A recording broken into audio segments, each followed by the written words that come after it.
estudiar a profundidad estas doctrinas, estas enseñanzas que Dios nos ha dejado en su palabra, porque de esa manera Dios lo ha prescrito, de esa manera Dios se ha comunicado con la humanidad a fin de que le conozcamos a través de esa palabra. Y la doctrina de la justificación es un pilar fundamental de la enseñanza que Dios nos ha dado para los que creen, para su iglesia, a fin de que sean perfeccionados, a fin de que sean santificados para el glorioso día de su regreso.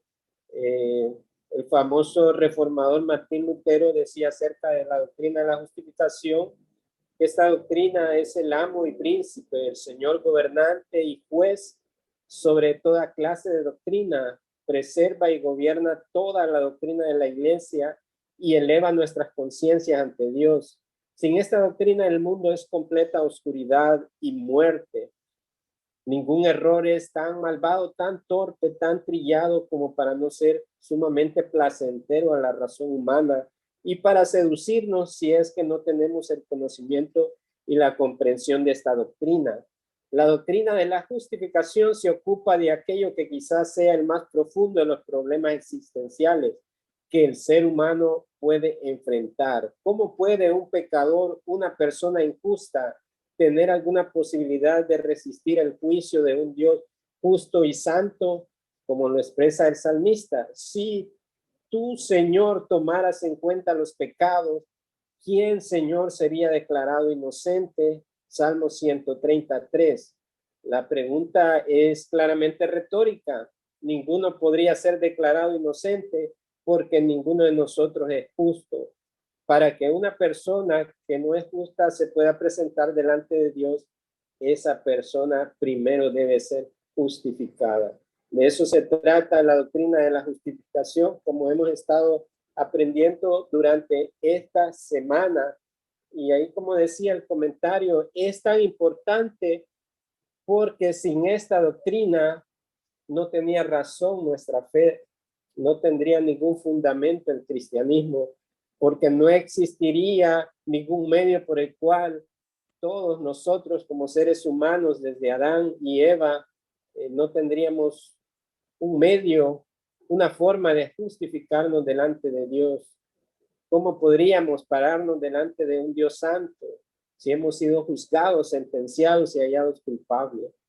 Así que la doctrina de la justificación es tan importante conocerla, y tener un error de ella nos puede costar la vida eterna.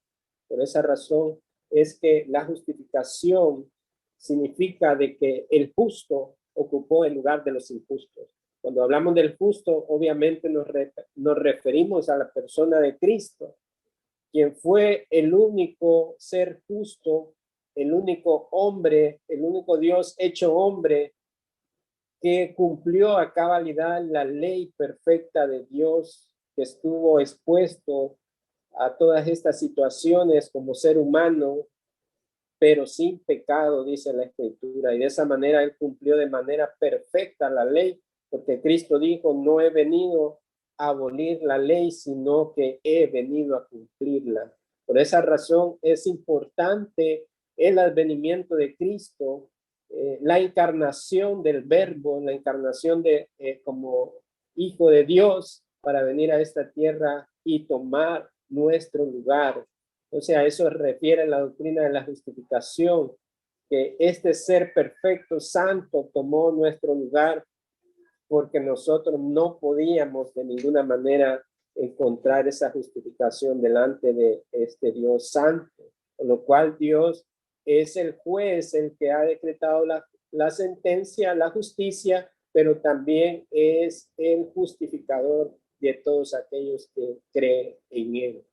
Esta noche nuestro texto base se encuentra en el capítulo 5 de Romanos 1. Hemos estado viendo el capítulo 3 de Romanos en las clases anteriores, pero es muy interesante la carta a los romanos. Desde el primer capítulo encontramos la condición caída del hombre. Nos habla de que Dios nos entregó a todas estas pasiones, a toda esta corrupción del hombre para poder ahí ser sentenciados, obviamente ya desde la caída de Adán, pero todas estas manifestaciones pecaminosas demuestran cuán culpables somos delante de Dios. Y ya en Romanos 3 nos habla la carta de que no hay ninguno justo, que todos se han desviado, que nadie busca a Dios. Y esa es el estado natural del hombre caído. Tanto los judíos, que fueron los que recibieron la ley de Dios, y los gentiles, también nos decía ahí en Romanos 3 que ellos sin ley serán juzgados también, porque la conciencia de ellos también les reprende, los condena. Así que de ninguna manera nadie será justificado delante de Dios. Luego en Romanos 4 encontramos acerca de la fe de Abraham, que está en el Antiguo Testamento, un hombre que era incrédulo, que de un lugar pagano, que Dios lo sacó con el propósito de su plan redentivo y lo llamó para ser padre de multitudes, y le hizo la promesa de que habría una descendencia tan grande que si él pudiese contar la arena del mar, así sería. Pero la promesa no recaía simplemente en él porque fuera alguien de alguna manera importante o valioso, sino que sería la línea por el cual vendría el Mesías. Y a eso estaba apuntando la promesa de Dios. Encontramos en Romanos capítulo 4, verso 13, que nos dice que la promesa realizada mediante la fe. Nos dice el verso 13, porque no por la ley fue dada a Abraham o a su descendencia la promesa de que sería heredero del mundo, sino por la justicia de fe. Por si los que son de la ley son los herederos, vana resulta la fe y anulada la promesa, pues la ley produce ira, pero donde no hay ley tampoco hay transgresión. Más adelante nos habla el versículo que todas estas acciones que realizó Abraham, incluso a estar dispuesto a sacrificar a su propio hijo Isaac, pero que Dios en su misericordia y propósito obviamente no lo iba a permitir, mandando al ángel que detuviera su mano de sacrificar a Isaac, porque Dios se había provisto de un sacrificio, y esto apuntaba al sacrificio perfecto, al cordero que sería manifestado al mundo en un tiempo futuro. Sin embargo, Abraham estaba muchos siglos antes de que sucediera la consumación de esa promesa. Pero ¿de qué manera fue justificado Abraham si Cristo no había muerto? Obviamente eso iba a ser en el futuro, pero encontramos ahí en los pasajes que este Abraham creyó incluso cuando Dios le habló de que iba a dar a luz un hijo, su esposa, pero ella era muy anciana y él también. Sin embargo, él creyó, hijo, ahí, porque dice que él creyó a Dios que incluso puede dar vida de entre los muertos y llamar las cosas que no son como si fueren. Él creyó en esperanza contra esperanza para llegar a ser el padre de muchas gentes, conforme a lo que se le había dicho: a ti será tu descendencia. Y no se debilitó en la fe al considerar su cuerpo, que estaba ya como muerto, siendo casi de 100 años, o la esterilidad de la matriz de Sara. Tampoco dudó por incredulidad de la promesa de Dios, sino que se fortaleció en fe, dando gloria a Dios, plenamente convencido de que era también poderoso para hacer todo lo que había prometido, por lo cual también su fe le fue contada por justicia. Y finalmente dice ahí, y no solamente con respecto a él se escribió que le fue contada, sino también con respecto a nosotros, a quienes ha de ser contada, esto es, a los que creemos en el que levantó en los muertos a Jesús, Señor nuestro, el cual fue entregado por nuestras transgresiones y resucitado para nuestra transgresión. Así que vemos que en el Antiguo Testamento es la misma manera en que eran justificados, porque Abraham tenía que creer en fe. Ahí vemos una circunstancia de que ellos eran ancianos, ya algo imposible que ellos pudieran tener un hijo a esa edad, y la cosa se pone peor porque la matriz de Sara era estéril. Sin embargo, dice que él creyó a Dios, que incluso él podía dar vida de entre los muertos. Y esa fe le es contada por justicia, porque él se mantuvo viendo la promesa, porque la promesa no era simplemente su hijo Isaac que nacería, sino que la promesa estaba delineada en que a través de ese linaje vendría en un futuro el Mesías, el que nacería en el pueblo de Israel en Belén. Así que de esa manera ellos creían viendo al futuro en esa promesa que sería consumada un día. Luego entonces en el capítulo 5:1, Pablo nos dice, por tanto, ahí nos da la razón, la causa,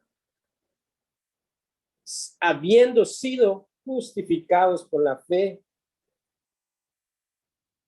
ya el estado de un ser humano que ha pasado de muerte a vida por medio de creer en la obra de Cristo, en la obra sustitutiva.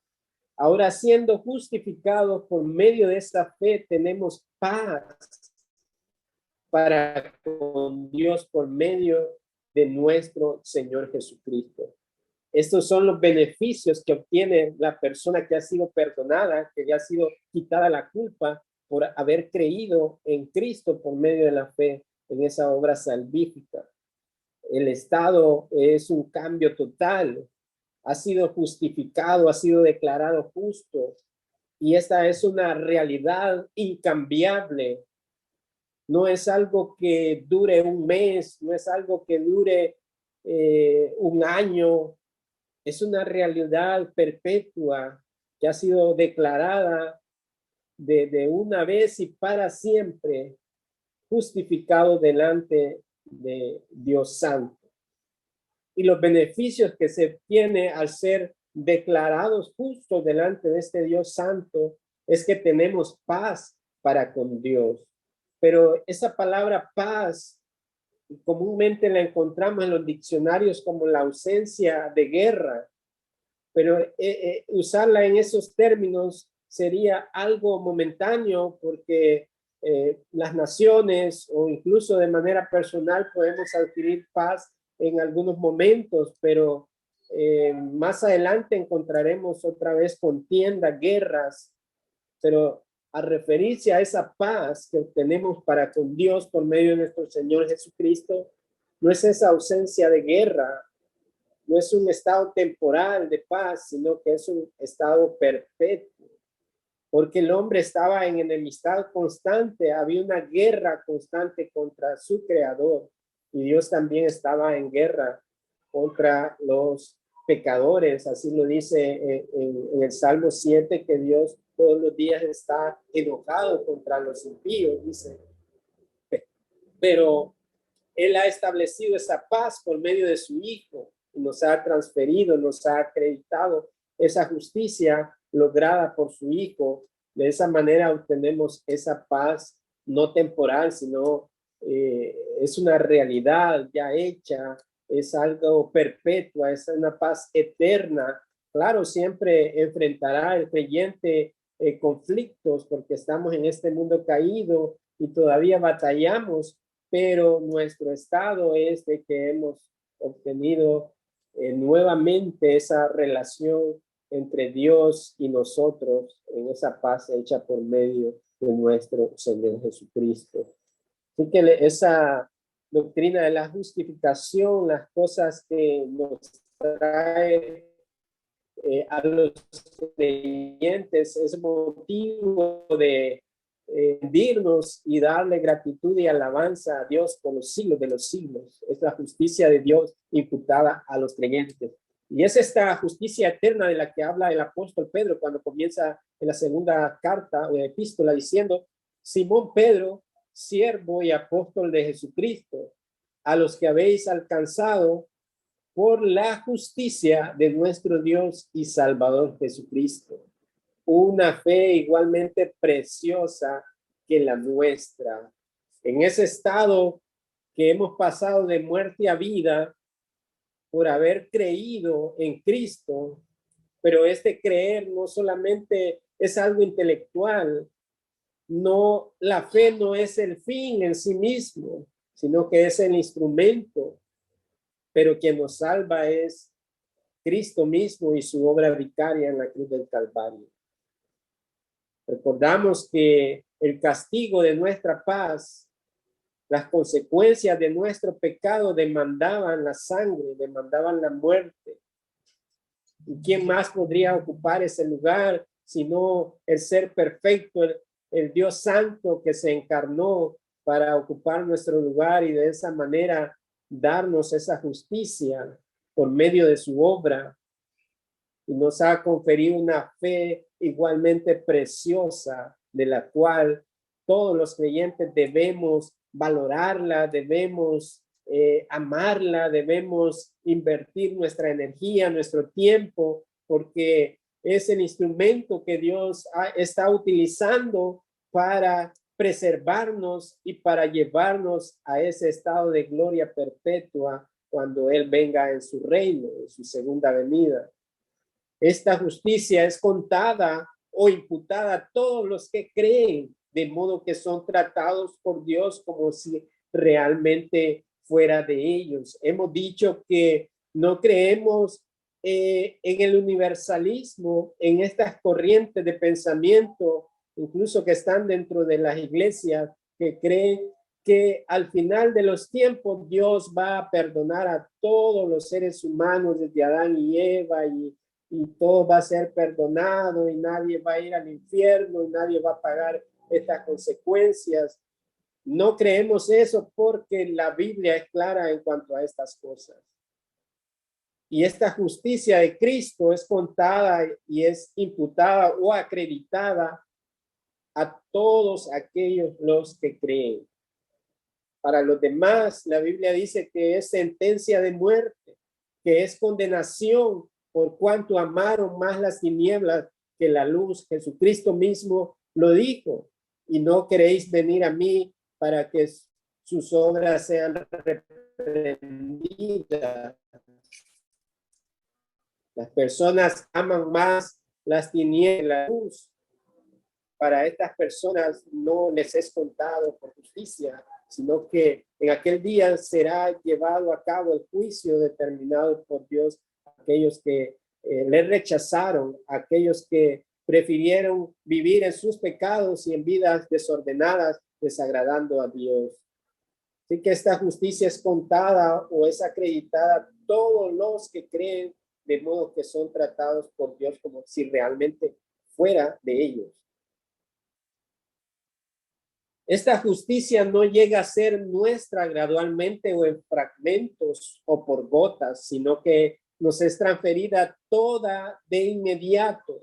No es que nos sea contada en proporción a la fuerza de nuestra fe o el calor de nuestro amor o el fervor de nuestras oraciones, no, sino que nos es dada por imputación, por esa acreditación de Cristo, de su justicia. Así que ahí note usted que esta justicia que es impartida a los creyentes no llega de manera gradual, no es que en un tiempo recibimos una parte, luego si cumplimos esta otra vamos a recibir otras cosas, porque ahí ya sería una salvación por obras y no por los méritos de Cristo.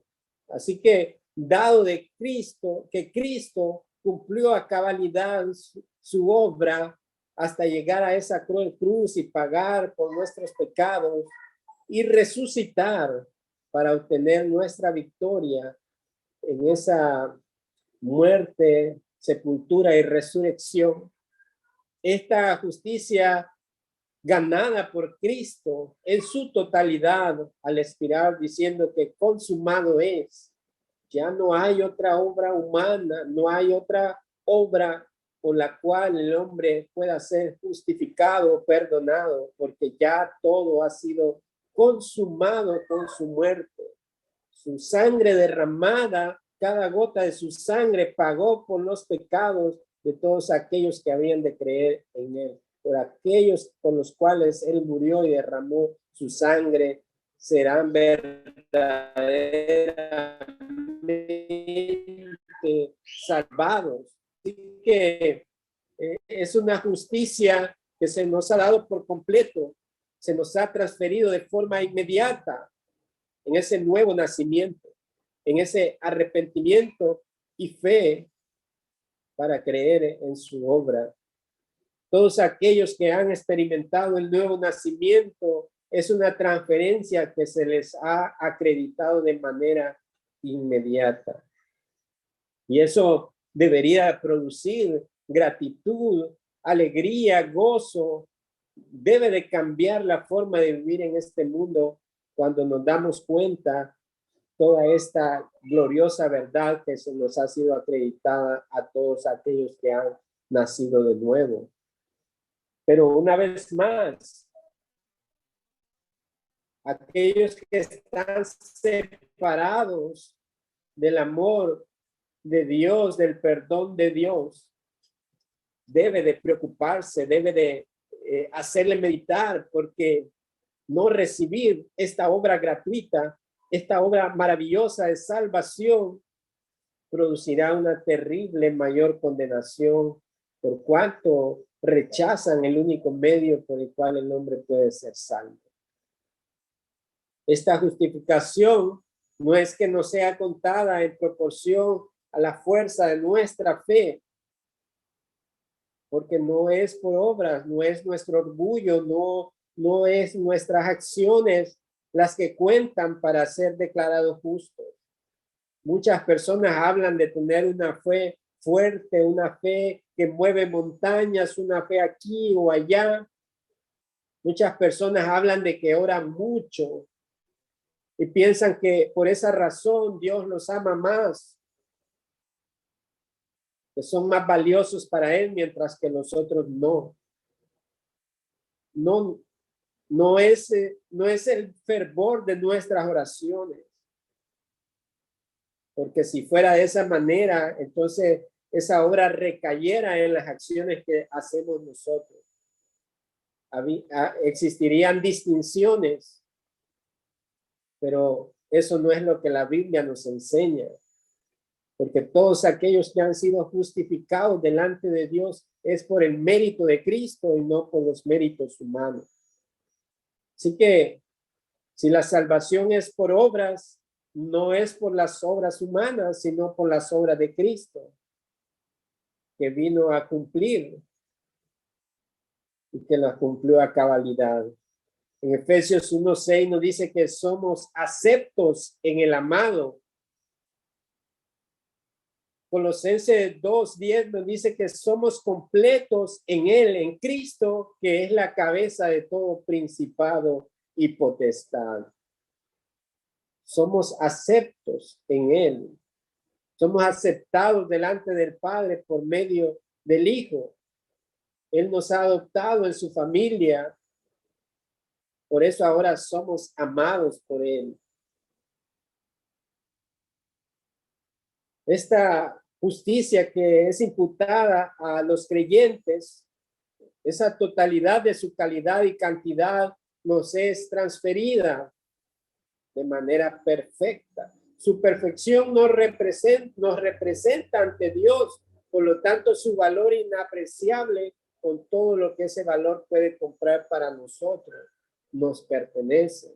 Ahí nos dice en 1 Pedro capítulo 1:7. Nos habla también en 1 Pedro 2:6 que Cristo es la roca, la principal piedra de ángulo, escogida y preciosa. Y todas estas maravillosas verdades nos pertenecen en toda su belleza. No solo para descansar sobre ella, no solo para aceptarla, sino para todo lo que su valor divino puede comprar para nosotros. Por eso hay pasajes que nos hablan de que venir comprar alimento, dice, sin dinero en Isaías, porque alguien pagó el precio por nosotros. Esa acreditación nos da acceso a todos los beneficios de su reino, pero no de manera egoísta, como muchos usan el evangelio para beneficio propio, para ganancia propia o para buscar cosas egoístas, terrenales, sino para poder obtener esas grandes maravillas gloriosas que son los tesoros de su reino. para que invirtamos nuestra vida en el reino de Dios.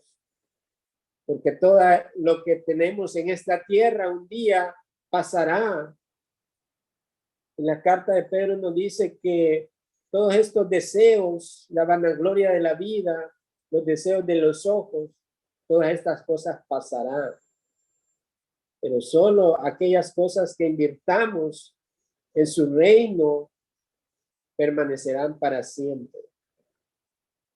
La Biblia compara también en una de las parábolas este tesoro como aquel hombre que encontró un tesoro en un campo que no le pertenecía, pero como encontró un tesoro invaluable, fue y vendió todo lo que tenía y compró esa propiedad para obtener su tesoro.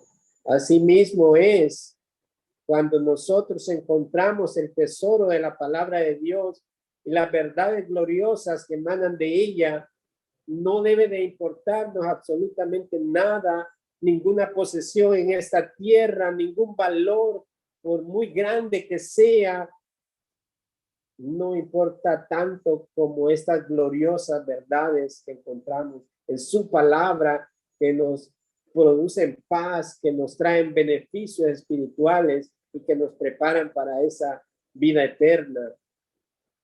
Es maravilloso porque nosotros adquirimos, no por nuestros méritos, sino por los méritos de Cristo, acceso a toda esta grandeza y belleza del reino de Dios.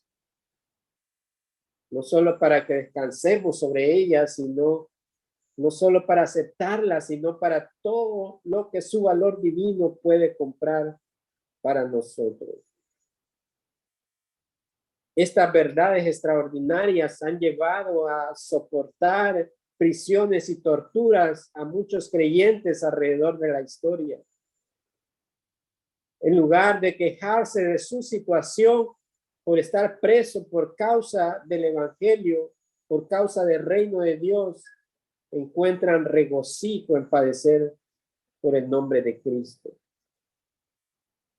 Pero estas verdades usted no las va a encontrar lamentablemente en muchas iglesias porque no las están enseñando, no las están predicando, porque su mensaje va centrado más a las emociones y al buscar el bienestar personal en esta tierra.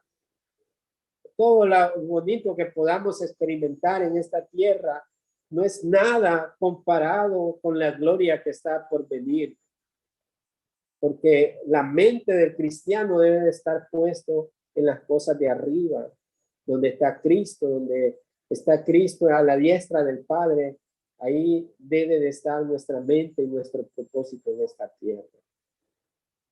Poseyendo esta preciosidad imputada, toda esta gloria de verdad, que no es nuestra, pero que nos ha sido imputada, debemos valorarla. Muchas personas se emocionan porque, bueno, esperan, los que trabajan esperan pago. Ahora se usa más la transferencia de fondos a cuentas y cómo la gente espera su pago, la acreditación de su pago y está pendiente y todo eso. Pero estas cosas, así como se reciben, se van, ¿verdad? Porque tenemos que pagar tantas cosas, no tenemos en realidad felicidad plena, aun cuando disfrutamos del beneficio del trabajo, porque es una bendición de Dios. El trabajo no es una maldición, el trabajo es una bendición de Dios. Pero comparándola con estas maravillosas verdades que nos muestra la palabra de Dios como la justificación que ha sido acreditada al creyente, es una realidad eterna, perpetua, de la cual nosotros hacemos bien en mantenernos en esa esperanza viva. Es nuestra, todos aquellos que han creído en Cristo. Así que las cosas que Él no hizo, escuche bien, las cosas que Cristo no hizo fueron puestas a su cargo. Y Él fue tratado como si las hubiera cometido todas, hablando de que Él llevó sobre sí todos los pecados de la humanidad. Él bebió la copa de la ira de Dios al tomar nuestro lugar. Todas esas cosas fueron puestas a su cargo y fue tratado como si fuéramos todos nosotros, la raza humana.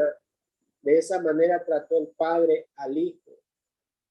Y las cosas que sí hizo el Hijo, las cosas que Cristo sí hizo, son puestas a nuestra cuenta.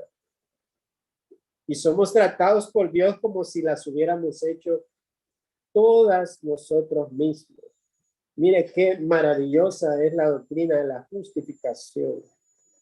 Porque a través de ser justificados por medio de Cristo, Dios no nos trata como deberíamos ser tratados. ¿Por qué?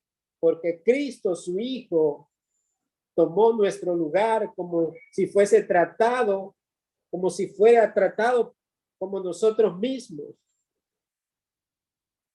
Pero en lugar de recibir condenación, recibimos los beneficios de la obra, del sacrificio, de los sufrimientos de Cristo a nuestro favor. No recibimos la retribución del castigo, sino el beneficio de la paz, de la fe, de la justificación, de ser declarados justos delante de Dios, como si las hubiéramos hecho todas nosotros con nosotros mismos.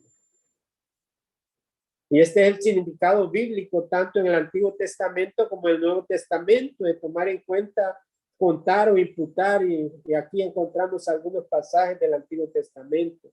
Génesis 15:6 nos dice que y le fue contado por justicia. Ahí está hablando de Abraham. O sea que le fue contado a él de tal manera que en virtud de ello fue tratado como si era algo que no era. Salmo 32:2 dice, no, bienaventurado el hombre a quien Jehová no culpa de iniquidad. Romanos 4:3 dice, le fue contado por justicia, hablando también del padre Abraham. Romanos 4:6, a quien Dios atribuye justicia sin obras, dice. Romanos 4:11 dice, a fin de que también a ellos la fe les sea contada por justicia. Pero no la fe en sí misma, sino la fe en Cristo, la fe que es puesta en Cristo Jesús. Romanos 4:11. A quienes ha de ser contada, esto es a los que creemos en él que levantó de los muertos a Jesús, Señor nuestro, nos dice Romanos 4:24. Así que encontramos todos estos pasajes de cómo ha sido contada la justicia a todos los que creen en él, no para toda la raza humana, no para los millones y millones de personas, sino a aquellos que creen en Cristo para salvación. Son justificados y Dios los declara sin culpa de esa manera. Así que este es el modo que Dios saca al hombre del foso horrible y del fango, como le otorga una posición y un privilegio y una esperanza mucho mayor que lo que da el mero perdón y mucho mayor que lo que Adán perdió en el principio. Ser justo según la justicia del primer Adán hubiera sido mucho, pero ser justo según la justicia del último Adán, el Señor del cielo, es indescriptible e inconmensurablemente más.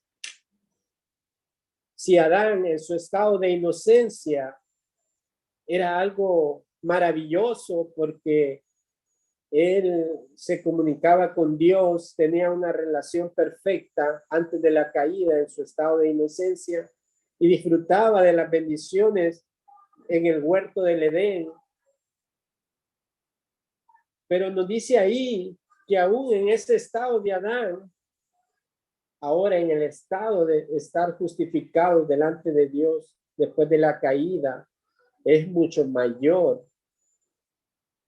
Es una mayor bendición y es indescriptible y es asombroso este estado que se logra a través de Cristo, que no ha sido consumado porque todavía no ha terminado la historia de la humanidad, cuando se lleve a cabo el fin de los tiempos, veremos esa gloriosa consumación de la justicia de Cristo en su pueblo.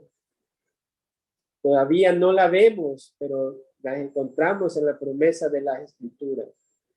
En aquel reino que está por venir, en esa nueva Jerusalén, donde la Biblia dice que ya no habrá más llanto, que no habrá más sufrimiento, que todo será perfecto porque estaremos nuevamente en la presencia de Dios.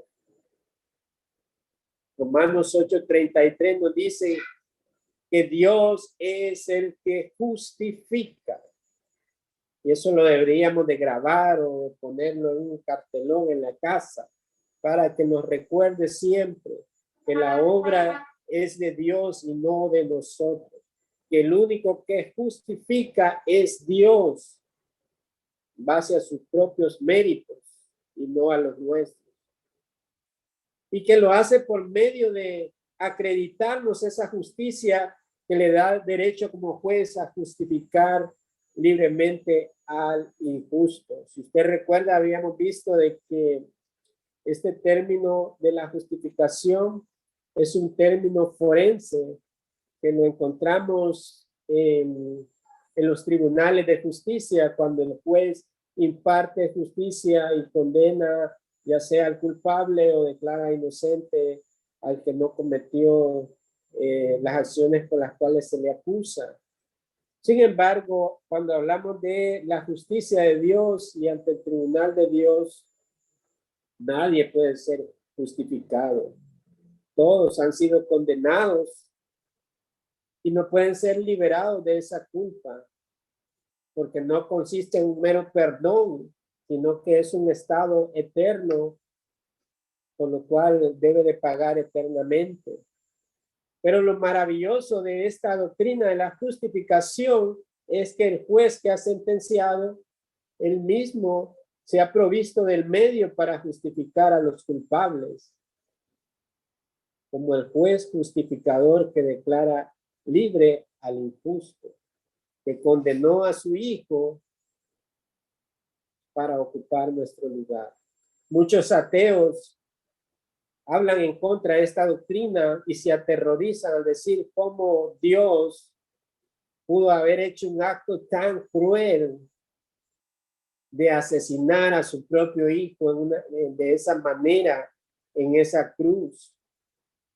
Porque esa muerte, aunque lo vemos y hablamos de la cruz, si nos detenemos a pensar y estudiáramos acerca de lo que significaba el sufrimiento de manera científica, cómo se desgarraba la carne porque eran sostenidos por clavos en ese madero, el sufrimiento, la agonía de todas estas cosas. Entonces los ateos dicen, ¿cómo pudo un Dios así asesinar a su propio hijo? Permitir que fuera enjuiciado de esa manera, asesinado de esa manera. Obviamente la mente humana no puede comprender estos misterios maravillosos de Dios. Pero la pregunta es, ¿cómo el hombre será justificado delante de Dios? ¿Cuál es el medio que el hombre usará para ser declarado justo delante de Dios? Y en lugar de acusar a Dios por ser alguien cruel, deberíamos de pensar en su amor y su misericordia al darnos a su propio hijo, como dice Juan 3:16, porque de tal manera amó Dios al mundo, y esta palabra mundo significa a los géneros, al hombre, a la mujer, judío, griego.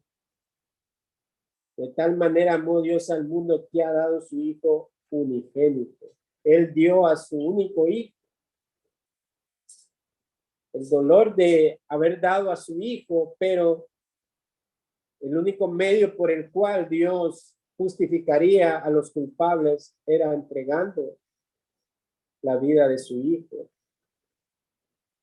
Porque el quebrantamiento de la ley exigía la muerte Por eso las profecías, por eso estos símbolos y figuras de animales como sacrificios en el Antiguo Testamento, por eso la figura del cordero que ocupó el lugar de Isaac nos estaba apuntando a ese cordero. Y cuando Juan el Bautista, en ese ministerio de preparar la venida del Mesías, cuando finalmente lo encuentra en el río de Jordán para bautizarse, él dice estas palabras: he aquí el Cordero de Dios que quita el pecado del mundo. Eran las profecías que se estaban cumpliendo, porque era necesario que Cristo viniera y padeciera en nuestro lugar. Vamos a leer un pasaje que lo encontramos en Hebreos acerca de ese propósito de la muerte de Jesús.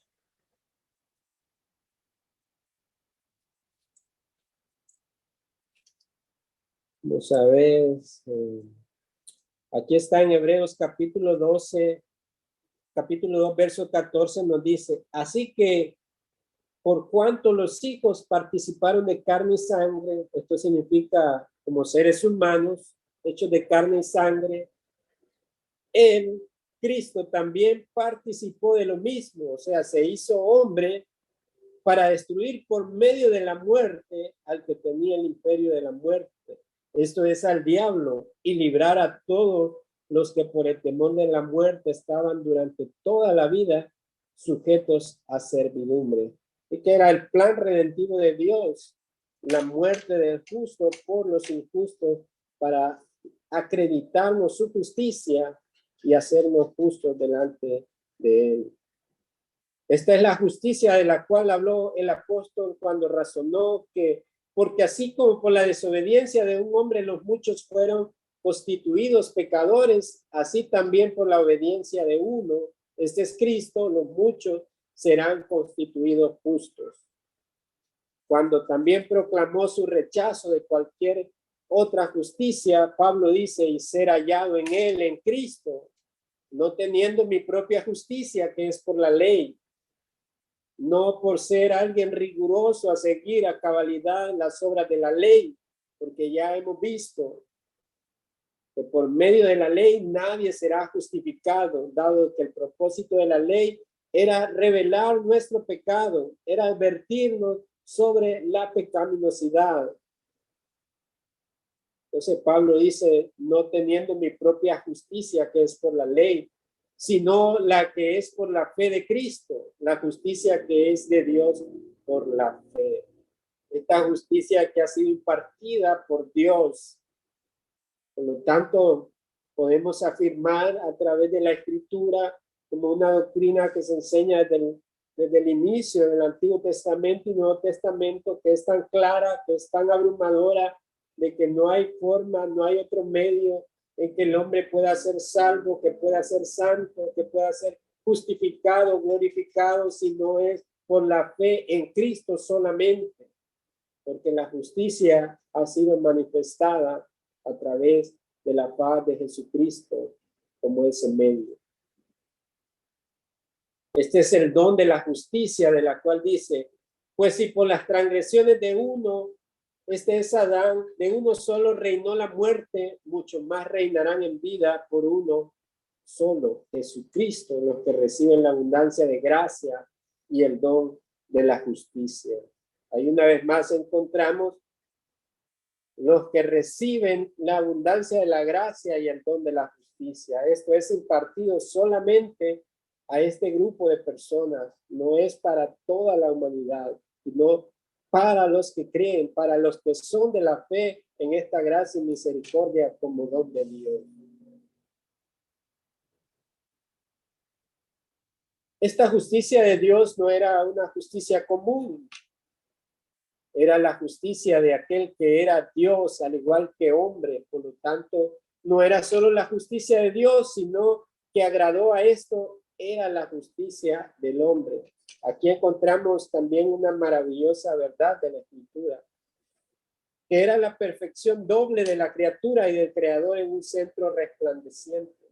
Una persona gloriosa, la dignidad de esa persona dio una perfección, una inmensidad, una extensión, una altura y profundidad a esa justicia que nunca había tenido ni nunca tendrá un paralelo. Es la perfección de la perfección, la excelencia de la excelencia, la santidad de la santidad. Es aquello en que Dios se goza por sobre todo. Nunca antes se había guardado y honrado también su ley. Hijo de Dios e hijo de hombre en una persona. Este es el misterio de la encarnación.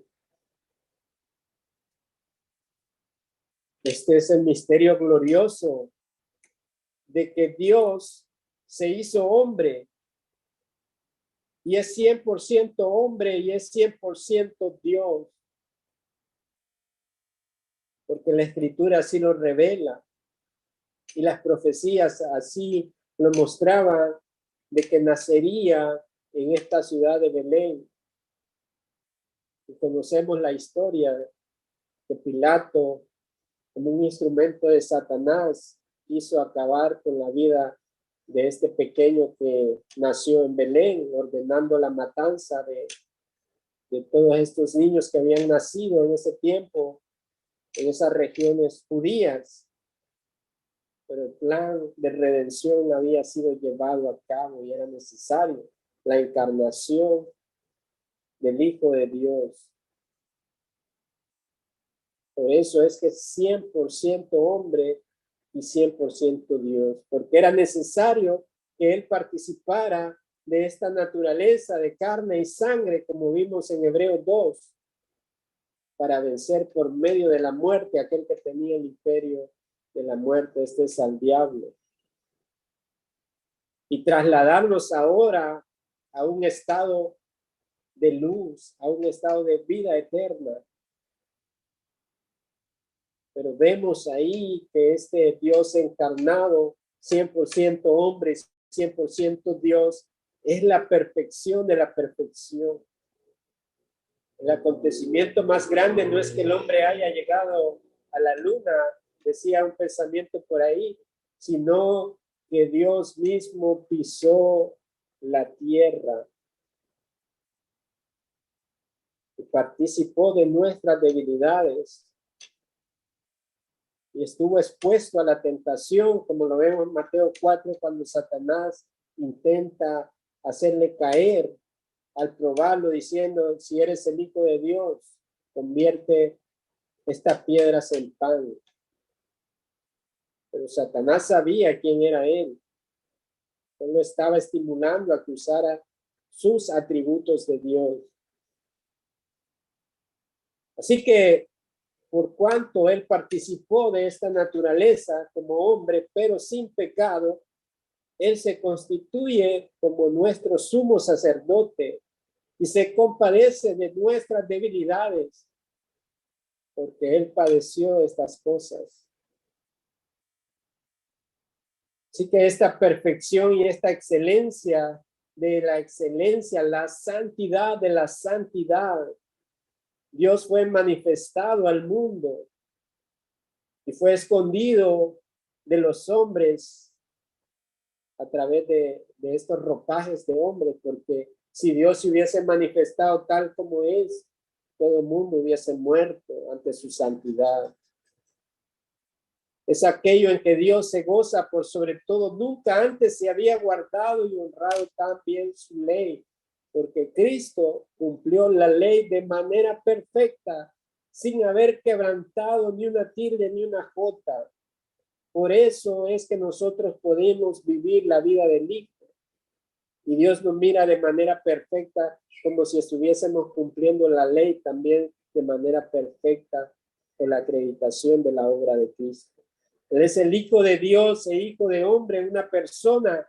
Él es este personaje doble que cumple la ley del Padre y al cumplirla brinda una justicia tan grande y plena que puede ser compartida por otros, transferida a otros, imputada a otros y sea Dios glorificado al igual que salvando el pecador por esta transferencia e imputación.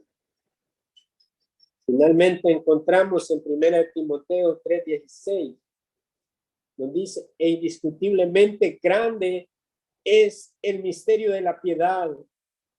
Él, Cristo, fue manifestado en la carne, vindicado en el espíritu, contemplado por ángeles, proclamado entre las naciones, creído en el mundo, recibido arriba en gloria. Encontramos en ese pasaje el misterio de la encarnación. Dios, que Jesucristo es Dios, Dios encarnado, y fue manifestado al mundo. Es un hecho, una evidencia histórica que no se puede negar. Él partió la historia. Conocemos la historia después de Cristo, antes de Cristo y después de Cristo. Fue alguien real. Dios visitó esta tierra, cumplió su propósito, fue manifestado, y en esa manifestación de la encarnación fue contemplado por los ángeles, cosas que ellos anhelarían experimentar el beneficio de esa justificación obtenida para su pueblo. Fue proclamada entre las naciones. Este mensaje fue anunciado por los profetas, anunciado por sus apóstoles en el Nuevo Testamento, y sigue siendo anunciado por su iglesia como la gente que, como la agente o el instrumento que Dios utiliza para llamar a su pueblo entre todas las naciones. Y ha sido creído en el mundo porque millones y millones siguen siendo renacidos por esa obra de Dios, siguen siendo llamados al arrepentimiento y a la fe en Cristo para salvación. Millones y millones de cristianos alrededor del mundo son profesantes de esa fe debido a la justicia de Cristo. Y ha sido recibido allá en gloria porque la consumación de su obra fue total, fue a cabalidad. Y él entregó su cuerpo por los pecadores. Un sacrificio perfecto hecho una vez y para siempre, por lo cual no hay nada que se pueda añadir a ese sacrificio perfecto. Ha sido consumado. Y la manera en que lo sabemos es porque el Padre lo resucitó dentro de los muertos en el poder del Espíritu Santo. Filipenses capítulo 2, que habla acerca de la humillación y la exaltación de Cristo, nos dice que se le dio un nombre que es sobre todo nombre, para que en el nombre de Jesucristo se doble toda rodilla de los que están en el cielo, en la tierra y debajo de la tierra, y que toda lengua confiese que Jesucristo es el Señor, para gloria de Dios Padre. Ha sido recibido arriba en gloria, coronado en gloria, y vendrá por segunda vez como el juez supremo a juzgar a los vivos y a los muertos. Quiera Dios que prepare su corazón. Si usted ha sido renacido a esta esperanza viva, en este nuevo nacimiento que le lleve a adorar y glorificar a Dios y rendir su vida en esta tierra, sirviéndole y amándole con esa pasión. Si usted no ha nacido de nuevo, quiera Dios que le dé la fe, el don de la fe para creer, el arrepentimiento para vida, para que sea trasladado de las tinieblas a la luz y reciba esa acreditación de la justificación por medio de Cristo, por su obra y no por la suya y no por las mías. Esa es la gloriosa doctrina de la justificación. El hombre solo puede ser justificado por medio de Cristo, no por ninguna obra, no por ninguna obediencia externa a la ley, no simplemente por gracia. Pero esta gracia no es para ahondar en el pecado, sino que es para vivir para su gloria.